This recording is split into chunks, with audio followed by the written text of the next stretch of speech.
Hello friends, నమస్తే అందరికీ. మళ్ళీ ఒక్కసారి మీ ముంగట నేను ఒక ఇంపార్టెంట్ ఇన్ఫర్మేషన్ తీసుకొస్తున్నా. ఏంటంటే చాలామంది చాలా తిక్కమక్కలో ఉన్నారు, చాలా సందేహాల్లో ఉన్నారు. వెదర్ మేము గోల్డ్‌లో ఇన్వెస్ట్ చేయాలా, లేకపోతే స్టాక్స్‌లో ఇన్వెస్ట్ చేయాలా, లేకపోతే రియల్ ఎస్టేట్‌లో ఇన్వెస్ట్ చేయాలా అనేసి. సో, మీ మీ కళ్ళ ముందే చూడొచ్చు.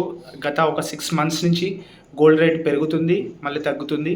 ఓకే, చాలా ఫ్లక్చుయేషన్స్ అవుతా ఉన్నాయి, అప్స్ అండ్ డౌన్స్ అవుతా ఉన్నాయి మార్కెట్. సో, చాలామంది ఏంటంటే గోల్డ్‌లోనే ఇన్వెస్ట్ చేస్తామనేసి చాలామంది ఇన్వెస్ట్ చేశారు. దగ్గర దగ్గర నాకు తెలిసిన వాళ్ళే ఒక 10-12 కస్టమర్స్ వాళ్ళు గోల్డ్‌లో ఇన్వెస్ట్ చేశారు. 10 తులాలు, 15 తులాలు కొనుక్కొని పెట్టుకున్నారు. కొనుక్కున్న తర్వాత లాస్ట్‌కి మళ్ళీ గోల్డ్ రేట్ తగ్గిపోయింది.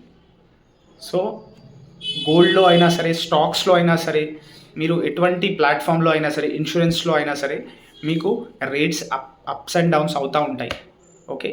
సో, మీకు బెస్ట్ ఆపర్చునిటీ మీరు ఒకవేళ భూమి మీద ఇన్వెస్ట్ చేస్తేనే మీకు అది శాశ్వతంగా రెట్టింపు అవుతుంది కానీ తగ్గే ఆస్కారం ఉండదు. సో, ఖచ్చితంగా మీరు మళ్ళొక్కసారి మీ ఎర్న్డ్ ఇన్‌కమ్ ఏదైతే ఉంటుందో అది భూమి మీద పెట్టడానికి ప్రయత్నించండి. సో, ఇదొక చిన్న ఇన్ఫర్మేషన్ నా ద్వారా మీకు ఇద్దాం అనుకున్నాను. సో, మా దగ్గర మీకు తక్కువ రేట్‌లో, ఓకే, అందుబాటు రేట్‌లో ఒక 7 lakhs to 25 lakhs వరకి మంచి భూములు ఉన్నాయి. సో, ఖచ్చితంగా మీరు ఎప్పుడన్నా మీరు సైట్ విజిట్ చేయాలనుకున్నా నా ద్వారా చేయొచ్చు. ఖచ్చితంగా మీకు బెస్ట్ ప్లాట్స్ ఇప్పించే బాధ్యత నాది. Thank you very much. Bye.